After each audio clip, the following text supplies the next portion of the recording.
Bam. Do it. What's up? It's Dave Audé. You're watching the Break It Down show.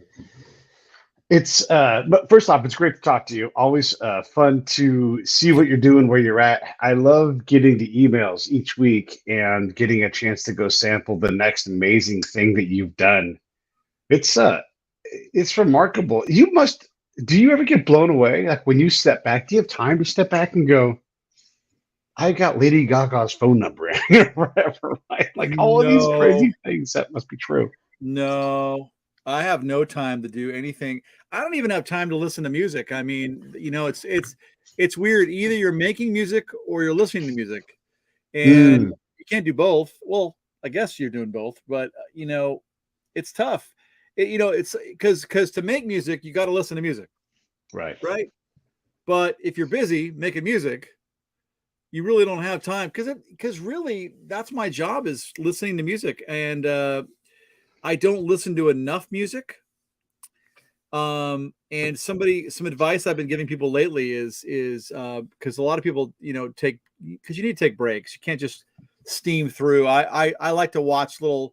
I'll watch a little bit of some Star Wars Mandalorian thing for a few minutes, and then just to get my head away from music for a minute, I'll come back. But it's important to go back and listen to music that makes you happy and that inspired you to do this in the first place. Yeah. Whether it's music from, and most of the time that's music that you grew up on for everybody.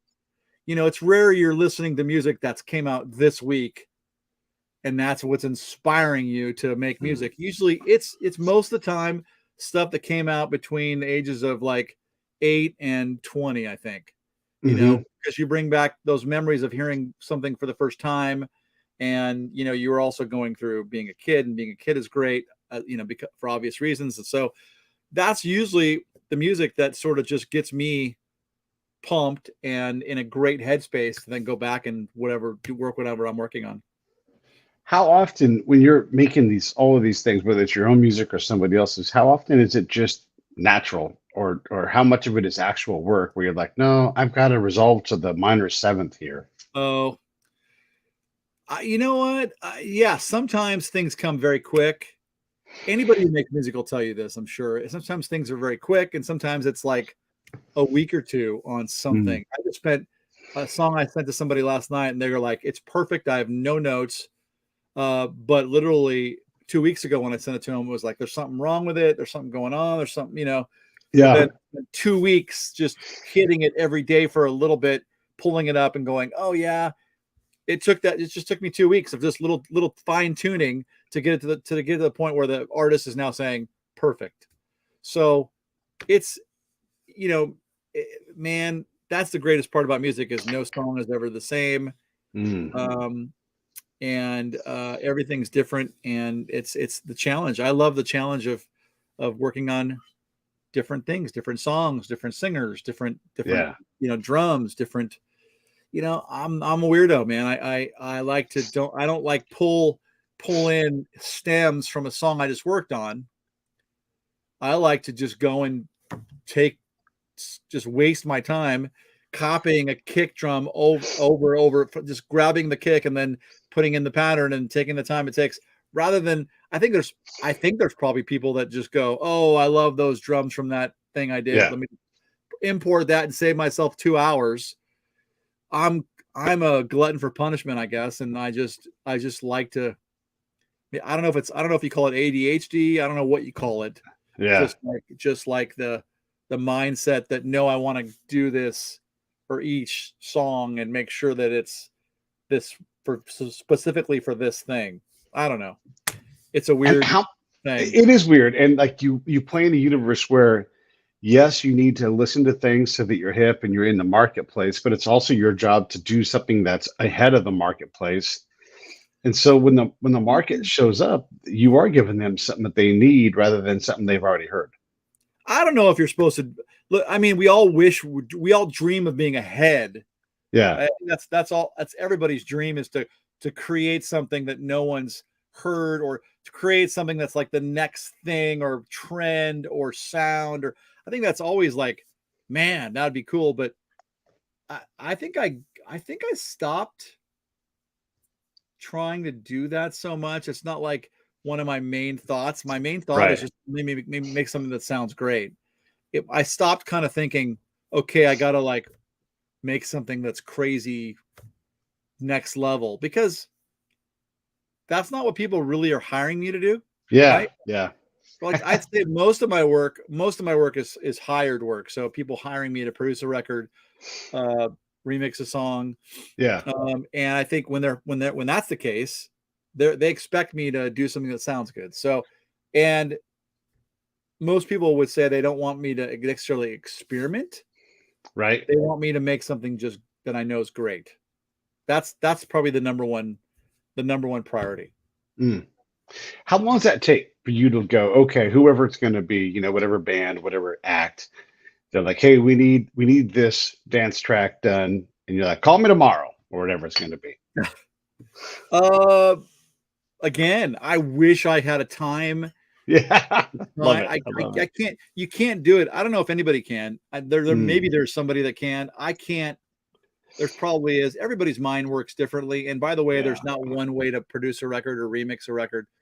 There's not Oh, one way that's to write fair. a song. There's a million ways. Yeah. There's a million ways to use digital audio. Like, whether you're using Pro Tools or Ableton or Logic or whatever. I mean, there's a different way. There's many ways to record a vocal. There's many ways to produce a vocal, compress a vocal, limit a vocal, EQ a vocal. There's so many things, right? So there's all these factors involved. So Yeah. how do you put a time limit because on something? I mean, I know I'm not going to take a month to do a song, Right. but for me, and I work the same on every record, whether it's a small artist, big artist, Lady Gaga or somebody nobody's heard of.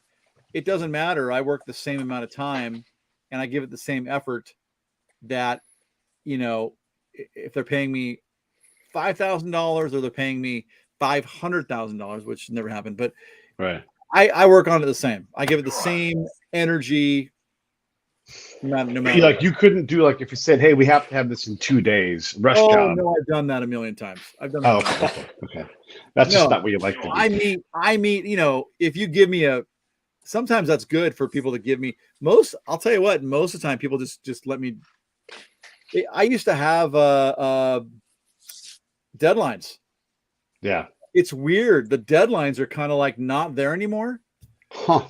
It's weird. Like in the same way, people don't promote records. They don't set up records like they used to set up, right? It used to be like this whole thing, it used to be like this whole thing. We're putting the record out here. We're putting the video out here. We need it by here. We're going to service DJs here. We're going to, there was this whole plan. Now it's like you give somebody the record and then they just go, okay, when can we put it out? Like in 2 weeks, 3 weeks, 4, 5. It's like, that's when they start putting it together. It's weird. Yeah. I don't really deal with a lot of projects that have schedules laid out ahead of time. I want to let John get a word in edgewise, but at first I want to ask you this. I was just at the NAMM show, and Lee Oscar has become a bit of a friend, like you. Like, we can text and exchange and everything. And I was asking him if the harmonica was dying out, because you just don't hear a lot of harmonica in what I'm going to call strictly popular music. When you go to NAMM, where's the action? The DJ booths. Unless you're Grandmaster Flash and there's hardly anybody around you. But if you're some kid I've never heard of, 300 people all just packed in around this guy, right? And they're not playing the harmonica at all. I mean, I think harmonica is, look, you know what it is? Harmonica, let's just call it harmonica music.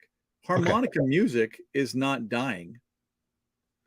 There's just so much more of the other kinds of music coming out that it seems like it's dying. It's probably exactly the same. I would say there's probably as much music with harmonica coming out that there ever was, but now there's just more of everything else coming out, and it makes it seem like there's less.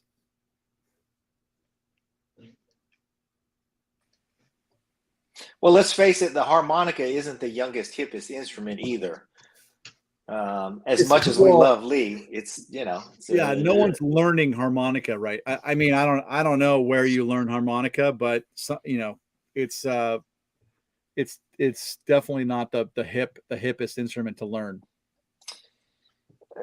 Dave, I wanted to ask you, when we had you on the show before, we had a great conversation. And I think that this right now, being the 50th anniversary of hip hop, there's a little more, I think, history that's being celebrated.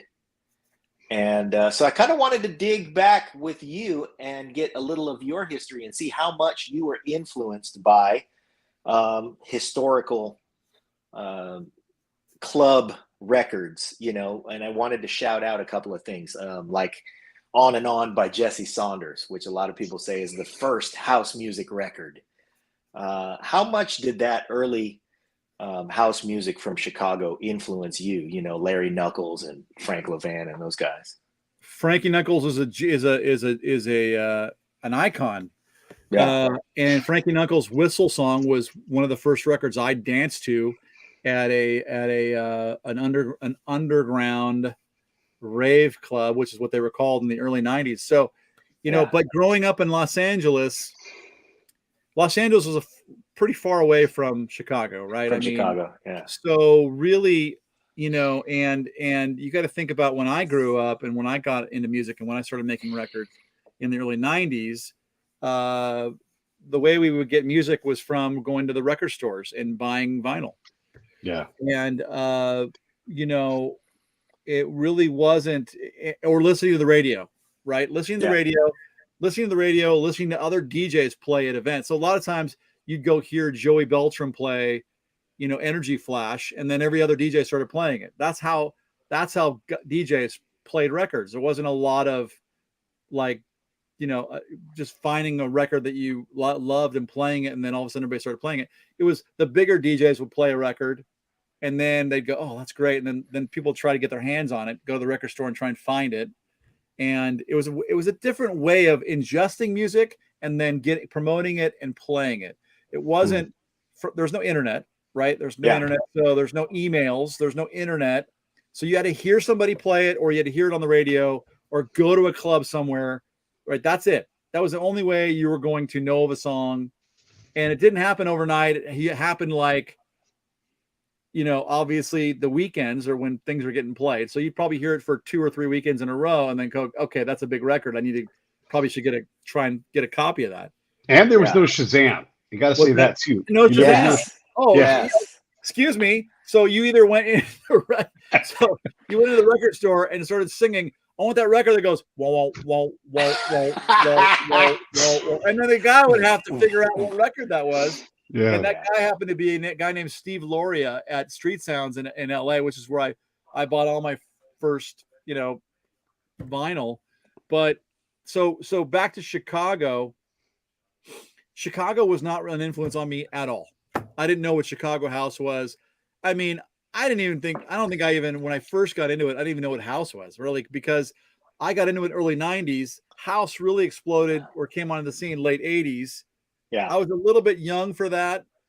I'm not young right now, but I'm not, old. And I just really was in the early 90s. There was house and techno. That's it. Right. So, and I was raving. So I was either hearing Madonna at the pop clubs, Madonna and, Kathy Dennis at the pop clubs, or Black Box.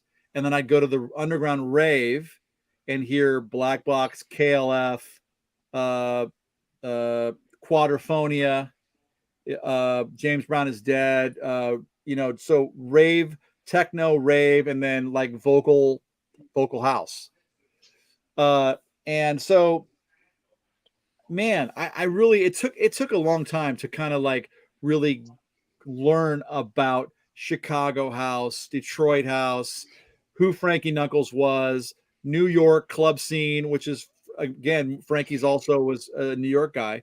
It took a long time. It took the 90s for me to kind of get my head around who people were and their place in music, whether it be Kevin Saunderson or Jesse Saunders or Inner City or different people. It just took time. It's not like today where you just pull things up on the internet, Wikipedia, and you just see what they you get information immediately. Where did we get most of our information? We got it from a record label. Yeah. The label, the center label on the record. Oh, Jelly Bean produced that Madonna record. Wow, I can't. Who's Jelly Bean? Yeah. Oh, John Benitez. That's Jelly Bean. You know, it's like, so you learn this stuff now, or you go buy a CD, or it's on the sleeve.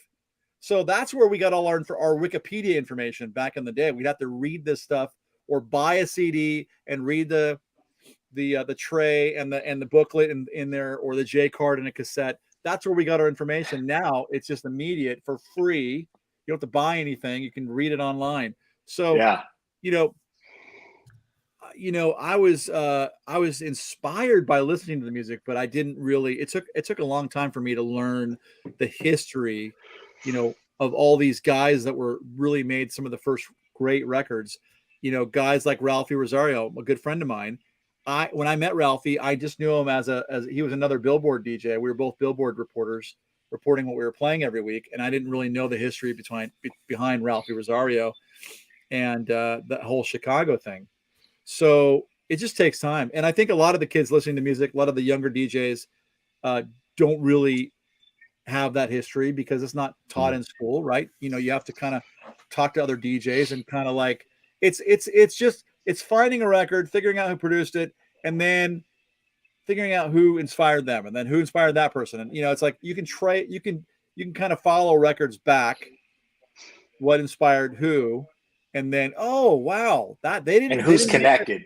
Yeah, it's just you know what that is. Listening to a million records. That's what that is, right? Yeah. That's every DJ, and I don't think a lot of the younger DJs right now listen to a lot of records. I think they listen to the last 2 years of stuff and think they're a DJ, which is fine.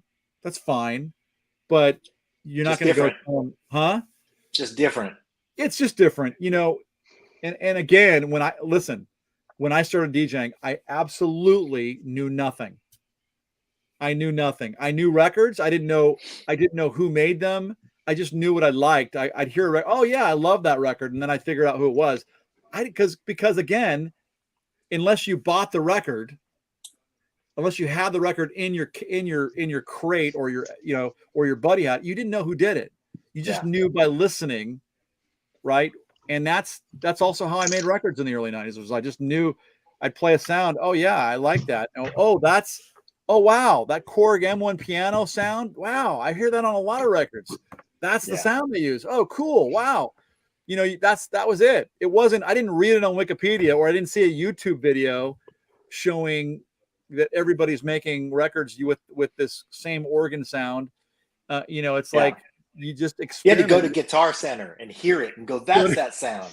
Go to Guitar Center or read Keyboard Magazine or Musician Magazine or one of those cool magazines. Yeah. I worked at Mix. I still got Mix, by the way. Yeah. It's the only one I have anymore, which is like 10 pages. It's super thin nowadays. I don't even know how it's still around. But I worked at Mix when Mix was still in California, and we were just touching on that stuff because we at the time also published Electronic Musician, and yes, I mean, another one that again, another place you learned about stuff, right? Magazines, that's all just gone to the internet now, because you'd beg your mom to buy you this magazine because you'd see somebody on the cover of it, somebody that you loved, whether it's Erasure or Duran Duran or Howard Jones or somebody, I don't know.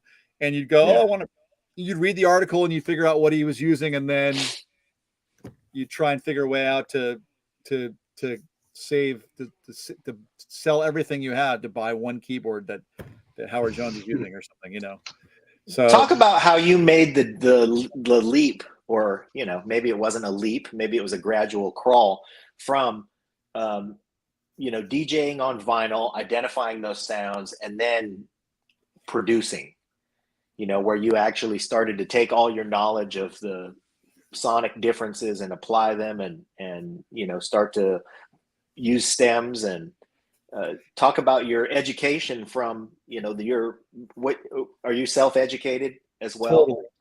Totally self-educated, because, my career in music really happened. Predated education in it. No, there was education, but I was teaching when I was 19. I was teaching tape editing, and I was teaching MIDI, and I was teaching the first version of Pro Tools called Sound Tools. So because schools didn't have this stuff yet, it was so new. So my career kind of started in the early 90s again. At the same time, that technology was really exploding around digital audio. The first records I made were made with samplers. Yeah. And a DAT machine. Right. Yes. That was it. Samplers, a mixing console. I think, many different ones, but the one I remember the most was probably a Mackie, the first Mackie big, whatever they called it, 8 bus or something. And Mackie maybe speakers. an SP1200 and an MPC 60. I still have an MPC. I still have one Akai. I have a 3000 still. Yeah. But that was, so my career started before digital audio happened, and the digital audio finally got into computers in the 90s, sort of, very, very basically, but really not really making digital audio records until the late 90s, early 2000s was when audio finally got in your computer, off your, coming off your hard drive, and being able to get a fairly good playback. Before that, it was something else made by, I think, did Avid make it? I think Avid did make it. Digidesign made it, called Sample Cell. So Sample Cell was also a big use of mine. Cards in the back of your computer with 1/4-inch outputs out of the back of these cards. Totally crazy. But like I said, my career sort of just went with this explosion of being able to make records you weren't able to make in the 80s, because you could load something into a sampler, speed it up a little bit. You could load audio into a computer, chop it up, and that sort of happened at the same time my career got going. So like, it's just really for me, I feel kind of a lucky moment.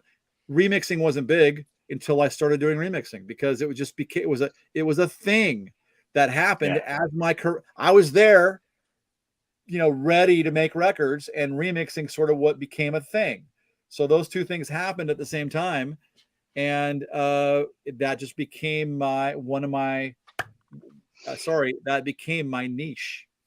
Yeah, and you hit that at the right. You were there for the moment. The old adage of luck being when preparation meets opportunity. I was prepared. I had made a lot of crappy records in my bedroom or my parents' living room, kitchen area, wherever I could set up all my gear for a good 10 years before I, people started paying me to make records. So, I was prepared. And again, we need a remix on something. Oh, I can do that. Let me do that. So it was just being there at the right time, the right place, and being a guy that could make this happen. You also brought up a good point. I was going to say, you also brought up a point that you had to be part computer engineer, because you put that new card in the back of your desktop computer, and hey, it's there, it's supposed to work, and it doesn't. And you're like, was the card bad? Do I need more memory? Do I need a better back?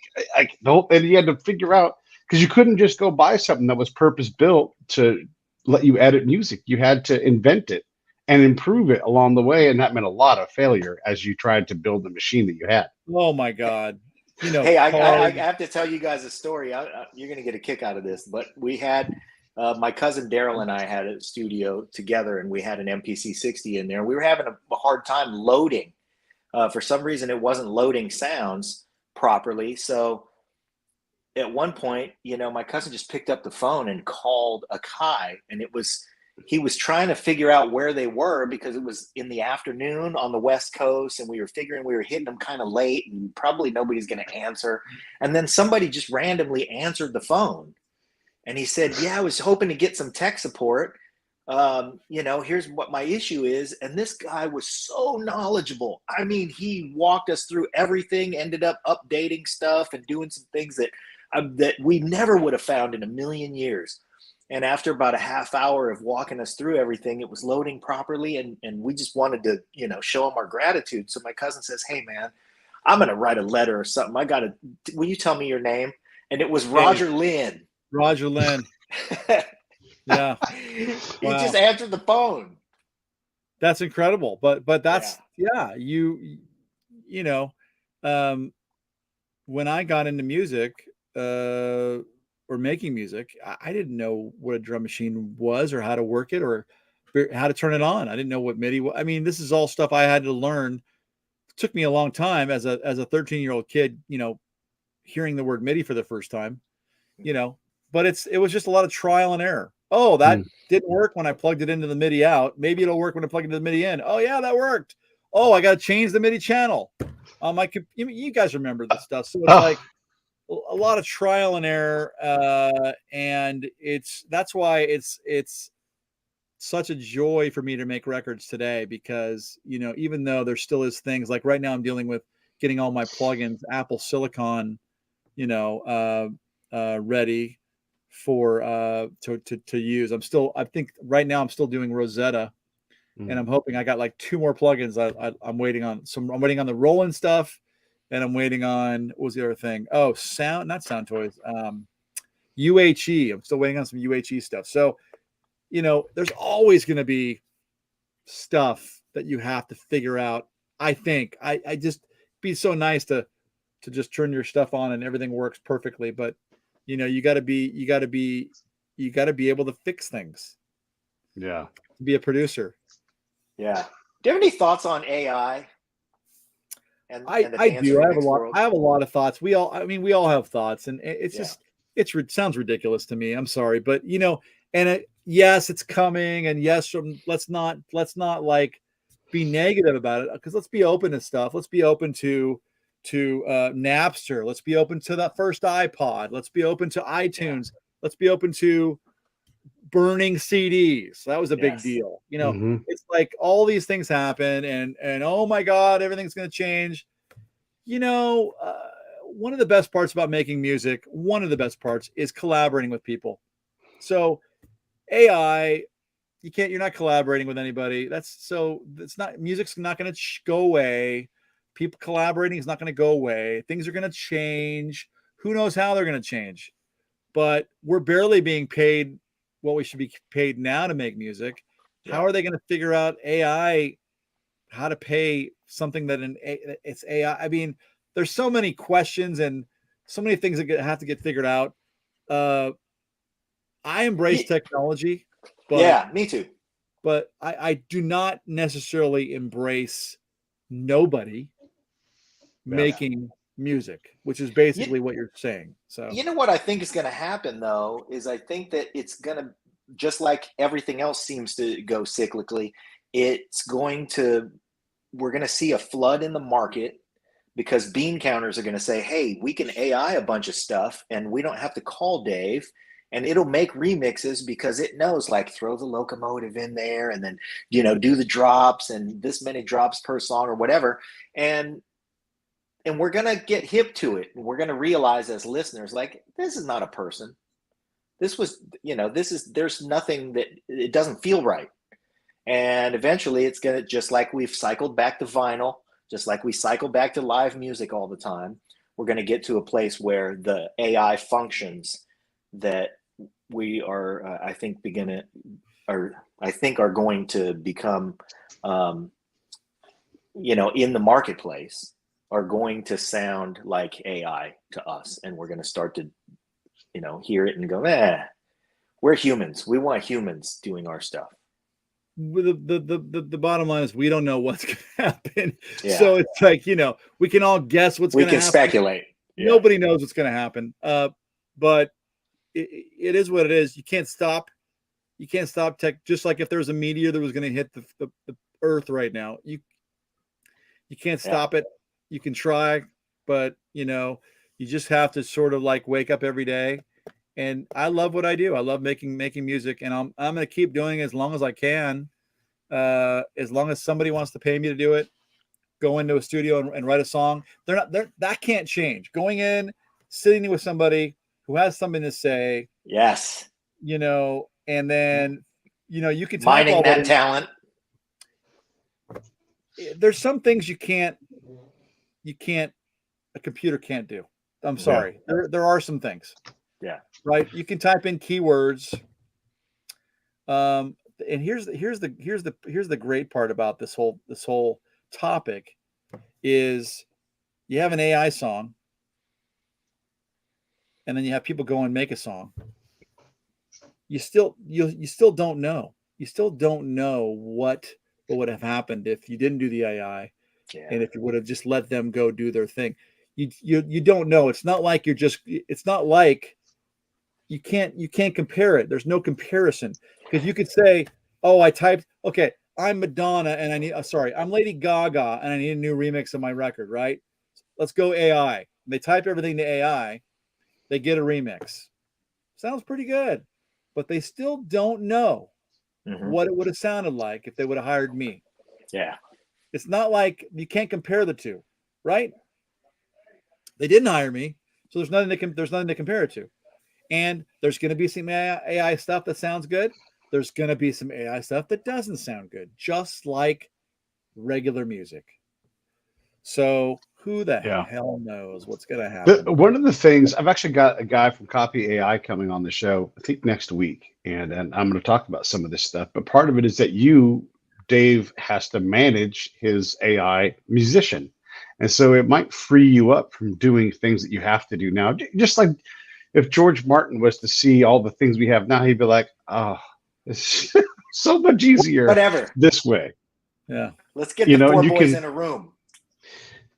Yeah, I mean, you can still put the people in the room, right? But you don't have to have a physical tape. You don't have to slice it. You don't have to do all the things that you had to do. And, you can just do a lot more things because there's other aspects of the production that the AI would be doing for you. So you might say, I don't know, give me some bass drums that really slap. And then you type that in. And then it's like, here are all the things that fall into that category. And you could be working on some other aspect that really takes the art and transform it. And if you drive the AI better than Pete does, because Pete doesn't have all of your background, you got a different product altogether. How about this? How about maybe the creative is just literally what I'm typing in. Yeah, right. Yeah. So you want Dave Audé to be the one typing the things in. Exactly. Maybe that's what it's going to come down to is well, we like what we think you have a great ear, Dave, so we want you to be the one to type in the things to AI, because you don't want the guy at the office to do it, because he's not Dave Audé. I'm sorry, but it's like, who would you rather? Maybe that's what it's going to come down to. Yeah, paying a guy to type in the stuff to the AI, and because obviously you can't type everything into AI, but you're going to have to type specifically what you want. Yeah, and you can't have both. But you want to have this bass, but not this bass. So how are you going to describe this bass better than it's just. It's very it's going to be very interesting to see what happens.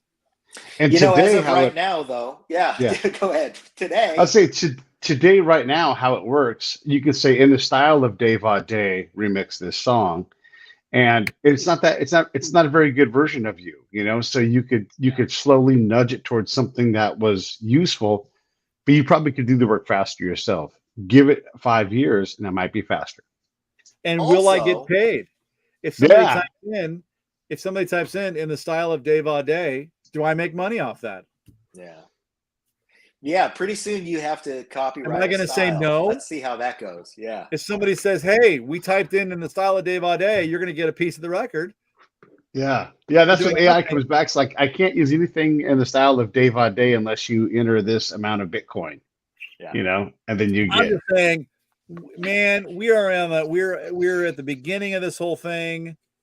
Who knows what's going to happen? I mean, the fact that somebody typed in the Drake and the Drake and the Weeknd thing, right? That's the thing right now going all over the internet. To me, Drake and Weeknd should be making money off of that. If somebody's making money off that, there's somebody that put that out there in the world. Somebody put it out there. They're making money on it, and so they should be making money, don't you think? I think so. Yeah. Yeah. Here's what I want to say, though, just in the interest of pulling it back a little bit to right now, because right now what we get when we put Dave Audé in a room and say, here's a song, we want you to put it through your process, and we want you to put this in the club for us and give it the Dave Audé spin, is that we get not only your technical prowess, your artistic expertise, but sometimes we get your happy accidents too. And the thing that happens now that we get to be the beneficiary of is that the art form moves forward, not just because you deliberately use your stylings, but sometimes you stumble upon something. And, I think that if there's anything right now that we ought to really celebrate, it's that we get all of the things that you do on purpose and all of the things that sometimes you don't. Listen, accidents are, part of making music. I mean, sometimes I have a friend of mine, one of my best friends, his name's Tall Paul. He's a big DJ out of the UK. And he doesn't know this chord goes with this chord. He just doesn't. All right. He wasn't raised that way. He didn't take piano lessons, so he didn't take guitar lessons, but he has his ear. And sometimes he puts two things together that I would never have put together, because I go, oh, well, that's in this key, that's in this key. They don't really work. You don't hear that. And once in a while, though, he'll put something together that works for whatever reason, just because it has a vibe. And again, that's not going to happen with AI. Right. I don't think those happy accidents like that, I don't think it's going to happen, because AI is going to know, no, that shouldn't go with this. Right? Yeah. AI is going to know that shouldn't go with that. And it's, I don't know, unless maybe you tell AI, but you can't type that in. Yeah. You can't type that. You can't type the vibe in. I don't think, but like I said, he has happy accidents all the time. And that only happens from, I think, being a human and getting that emotional part of listening to something. Do you incorporate any live instrumentation? Like, do you ever pull in a bass player? Like you're throwing down something for Lady Gaga. Let's get Mono Neon in here or something. Do you know where I live? You live in, you're in LA and Nashville? I'm in Nashville. I've been here 5 years last week, and I've been making lots of country records. Oh man. So Nashville. But let's, for the benefit of our listeners who probably know, but let's just make sure that they know that, it's LA was the studio mecca for so long, but the talent pool in Nashville for musicians who can just execute is so deep and so vast. You have resources at your fingertips there that are just ridiculous. Do you not? I have some of the best songwriters and instrumentalists on the planet. I think actually the best songwriters and instrumentalists, I can't talk today, live in Nashville. So I won the lottery. I'm working with people I never thought I'd work with, and amazing musicians. And I feel the song is more important in Nashville than anywhere else in the world. Yes. I'm so happy to hear you say all of that, man, because, I was a musician before a DJ, and I identify more as a musician than DJ, even though the two influence each other. And, Nashville is just a magical place. I think today, though, I'm super envious of you live. Are we lose him again? John's envious of your good internet right now. I'm not sure what happened, but I want connectivity issues. He's back. Oh, there he is. Okay, there. Yeah. No, I was just going to say it's tax day. So I'm in California, and I'm like, man, I wish I lived in Nashville today. Yeah, today is tax day because it's a Monday, because the 15th was on a Saturday. Yeah. Got it. Wow, you're right. That's why no one's answering their phones today. They're all doing taxes. Just reminds me I've got to do mine. Hey, can we talk about your new album? I know Hey, Yes, we can. All right, let's do it. Let's get into it. It's called Motions. It's called Motions, man. I appreciate you talking about it. But listen, I put a lot of records out over the years, about 1,500, and I finally put out a Dave Audé artist album. And people think I've already released an artist album. I put out a couple compilations over the years, but I've never done a straight up Dave Audé artist album. So I finally did that last October, which is only 6 months ago. And I just called all the people I was working with at last year and said, "Do you want to do a song?" And one of them was Leanne Rimes, and we had talked about covering Alanis Morissette Uninvited for a long time, so we did that. And I found this new wonderful kid out of LA named Z Machine, and did a song with him called Motions, which became the title track of the album. And really another 10 records with just people I was working with here in Nashville, and just had a great time. Just finally released an album. Something I'd never done before, a real album. Yeah, did that in October. That's cool, man. I love it. Why? I mean, you Great have question, plenty to do. I've never done it before. I'd never released an album. I was always working on other people's stuff.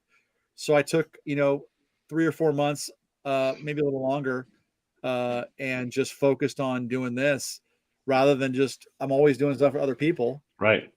I wanted to do something for me. And, look, I barely have time to be a dad, which is an important thing for me to be.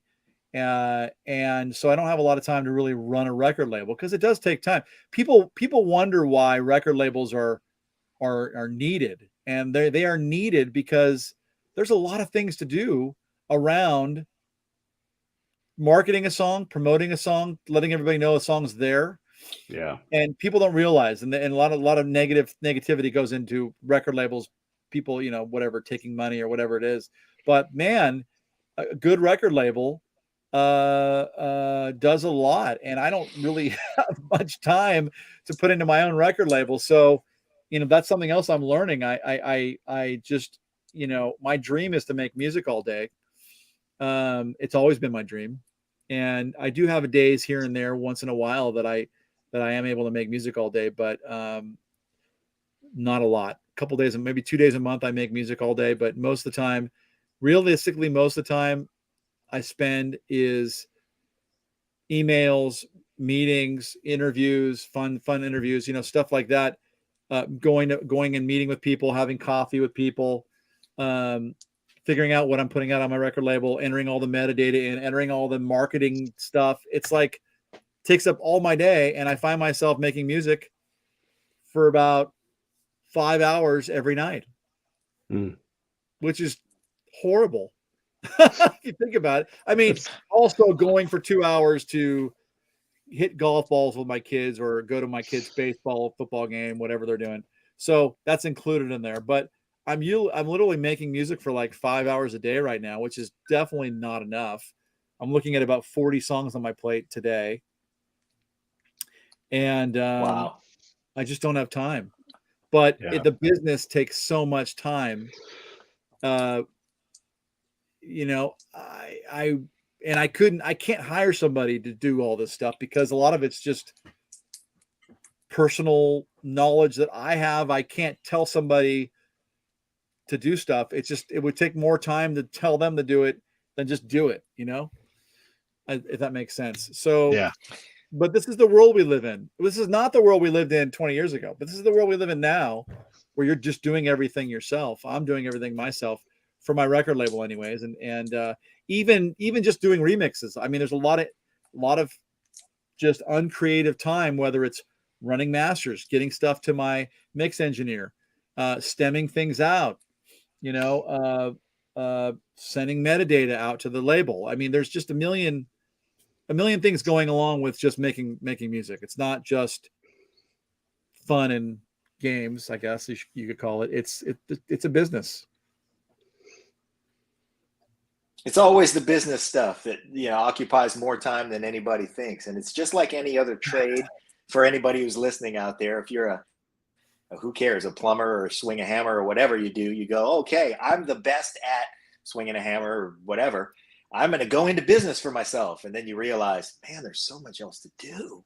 And suddenly you do a whole lot less of that thing that you were so good at that made you the prime candidate for, being a businessman. But it separates the wheat from the chaff, man. And, 200 almost, I don't know where your tally is now, but well in excess of 100 number one Billboard club remix singles says that you were the right guy to promote for that position. I honestly love what I do. I still love what I do. I look forward to, sitting down and starting something brand new I've not worked on before and figuring out where it's going to go. And there's a real great moment when you kind of go, okay, I know what I'm going to do. This is where this is heading. And then after that, the fun moment is just trying to finish it, trying to get it over the finish line. Okay, I got to finish. It's like plugging holes in a boat. It's like, okay, that's wrong. It's fixing. I'm a fixer, I guess. Producer. That's really my title. I like to call it reducer, not producer. That's terrific. Pretengineer. I'm a pretengineer and I'm a reducer. And but it's plugging holes. It's like, okay, that's wrong. That EQ's wrong. Let's fix that. Notch that out. That needs to be more compressed. That needs to come down. That needs to come up. It's like fixing. And that's what I guess I love fixing. I'm a fixer. Isn't it funny, like when you reduce down what you get to do, like if you tell young Dave Audé, like you're going to get your dream, you're going to be able to make money in music, but you only get to make music for 5 hours a day. And you're going to spend a lot of time on data entry, Yeah, it sucks, but it is the dream though. Like it's the thing you wanted, right? But check this out. I mean, like I said, in the early 90s, when I was working on, karaoke albums, I would spend 2 weeks on a song. Meaning I have one song loaded up on all my gear and, worked on it for 2 weeks. Yeah. So, excuse me, if you look at it like that, over the course of 5 hours in the evening, I'm working on 2 or 3 or 4 or 5 songs. So, and I can pull up a different song at any moment from where I left off. That is just younger people making music do not appreciate that. Yeah. I certainly do, man. I certainly appreciate that I can start where I left off and I can walk away, come back, and there's no faders. There's no outboard gear that I have to make sure send messages to change all the my brain's not working now. What is it called? We used to send messages to every reverb and every keyboard. You'd send a MIDI control message, changing all the parameters to the sound you wanted so you could work on a new song. And then you'd have to patch everything in your patch bay to the right channel. Then you'd have to have the EQ. I'd have pictures of my Mackie, mixer showing me where all the EQ was. And are you going to get it exact? No. Yeah. But again, a place for happy accidents. A place for happy accidents. Lots of places for happy accidents. Hopefully the floppy disk is still working that you push into your. Oh my God. Yeah. Yeah. It didn't save, everybody. It didn't save. Like, fuck me. We're gonna have to sample everything again. So 5 hours at night. Maybe that's better than I had it before. I don't know. Yeah. More efficient use anyway. Yeah. We in our little circle here, we have a fantastic emerging artist named Sage Logan, and she is just figuring it out. She's 21. She sings incredible. She went to one of those performing arts high schools. She's actually in a band in LA called the Ellies. I'm hoping to get them on the show too. And they're like a wedding band, right? So they'll do the Armenian wedding, the Philippine, LA. there's $1 million weddings every weekend, right? And so she's doing all of these things. She's doing it all right. She's spending her own money, getting her songs produced and everything, and it is incredible. And look, she's super talented. She can make money in music, but you just, what does it take to get to that next level? Like, all you need to be is noticed once, get put into a TV show, or be turned into a TikTok video, right? And your song would just go bananas and crazy. So you never know where it comes from, but where does it come from for someone who's got real talent, who can really sing, and just needs to continue to stack wood and make a house? That's what it is. You just said it. You just said it. And I think a lot of people want to have success like this. I don't even know if I'm having success, but I know I've been doing it 25 years. And for 25 years, I've been finishing songs and putting them out. Somebody's been putting them out. And, that's what it takes. It takes just staying the course. And this is really what you want to do. You got to put the time in. And you have to wait. You have to be patient. Man, this is like everybody, every label, every artist right now has the same plan. Now, they're not all doing it, but they're supposed to be doing this. And that is put a song out 6 weeks later. Every 6 weeks, new song every 6 weeks. So you end up with about 8 or 9 songs a year, because you don't put out anything over Christmas because it's Christmas. And that's what everybody's doing. But the thing is, people are learning it's not that easy just to come up with 8 songs a year. I know that sounds like maybe it doesn't sound like a lot to me, but you don't just write 8 songs and put them out, right?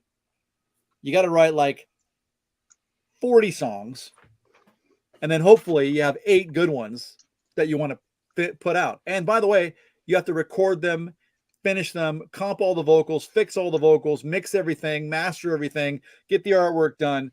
It's not as easy as it sounds, but that's the current trend in music, is to just do a new song every 6 weeks.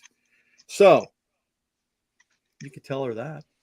Yeah. Eight good songs out of 40. That's a hell of a batting average, by the way. You think? Is that a good batting average? I think so. Listen, by the way, that's what I say. Most people are just doing a song, putting it out, doing a song, putting it out. They're not even doing that. They're just like putting out. And so you wonder, if you write 10 songs, how many songs are going to be good? And see, that's the issue. That's one of the issues is, people don't realize you're not supposed to put out every song you write. You write a bunch of songs and pick the good ones that you think are they're not supposed to all be good. There's supposed to be some bad ones, and they're okay. And they don't all have to come out. That doesn't need to come out. Great. Move on. This one should come out. Let's go crazy. Let's mix it. Let's do the artwork. Let's get it out. And they don't understand that. So they're on TikTok and they're putting out a new song every day. And all that's doing is flooding the world with all of this information, all of this music. And so the only way she's going to break through is by not holding on to music. She needs to put it out. Is she putting music out? Yeah. I just put a link up to her latest song there. She's doing that for sure. Keep putting it out. Yeah. Keep putting it out, because it's so easy to go, oh, it's not ready yet. Oh, I'm going to wait for a label deal. Oh, I'm going to wait for a publishing deal. It's not the right time. Put it out. You cannot, because of what I just said, you can't hold on to stuff. You got to finish something, put it out. Don't think about it. Move on to the next thing. Finish it, put it out. And it takes 10 years to be an overnight success anyway. Oh my gosh. If you're lucky, right? Yeah. If you're lucky, 10 years. But guess what? If you're putting stuff out every 6 weeks for 10 years and you don't get anywhere, probably a sign that you shouldn't be doing this. But guess what? People will at least respect you. There'll be some people that go, I don't like what you're doing, but man, you're awesome because you just put out 80 songs. Yeah. And that's it. That's saying something. Yeah. And that can become your skill, like that's a lot like what our show is.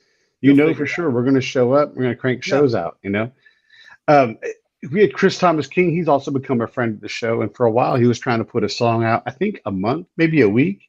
And this is Chris Thomas King. He can do anything he wants. And he's like, that's just a lot of work and not a lot of return for his money and his time, And so that's the other thing. Like, it's not just, do you have the ideas? Because he can play the ideas and write a blues song like nobody's business. But if it doesn't spin, he's like, why am I doing this? Let me go work on one of these other projects I've got. And so he ends up doing things besides just music, because he's not just a musician. He can act, he can write books, he can do all kinds of things.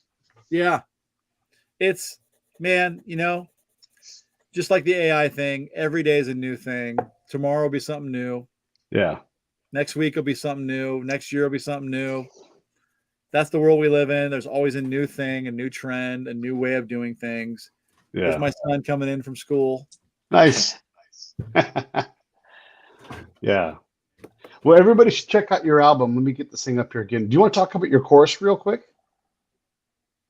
Talk about your what? 2-day. Oh, yeah. I just started doing this. I did one last year. I'll probably do another one this year. It'll probably be in the fall, because that seems to be the time that works best. And that's just really, I'm going in the studio for 2 days here in Nashville. Last year I did Blackbird here in Nashville. I might do Blackbird again. I'm not sure. I might do another one like Ocean Way or something. It's just a cool place for people to come and hang out with me for 2 days and kind of like watch me work, listen to all the stuff I'm talking about today here with you guys, right. And a lot more technical, maybe like here's the plugs I like to use. Here's how I like to EQ things. Here's how I like not to EQ things. Here's how I like to record things, all that kind of stuff. We talk a little bit about publishing, a little bit about record label stuff, a little bit about how to get your music out there, just any information that's in my brain the last 25 years that I could possibly give to some up and coming producers. So I think I'm speaking at a course here in 2 weeks, next week here in Nashville. And let me look and see what the name of that one is, because that one is, I think it's sold out. And that one's going to be with my friend Seth Mosley, and it's called Music Makers Boot Camp. And I'm speaking on Friday, April 28th at that one here in Nashville at 3:00. Music Makers Boot Camp. And I think it is sold out, or else I'd give you a link. But just me doing what I like to do, talk about my craft. I love it. John, anything in closing? No, man, I just want to say how much we appreciate you and appreciate your work, and that you kind of keep the art form moving forward the way you do, and that you keep us moving our asses on the dance floor. I try. That's my main goal, is moving asses on the dance floor. Amen. Yes. And if they're not, put your phone down and move. That's what I'm trying to do. Yeah, no doubt about it. Way to make the people happy. I'll run these credits. Stand by. Hey, thanks for watching the show. I really appreciate it. Right here, you can subscribe. Please do that. It makes the show grow. Hit that notification bell so you know which incredible guest is coming up next. Down below is the PayPal link. You can put a small subscription in. That is an enormous help. All that money goes right back into the show. And then right up over here are the next episodes you should listen to, curated by yours truly. Thank you.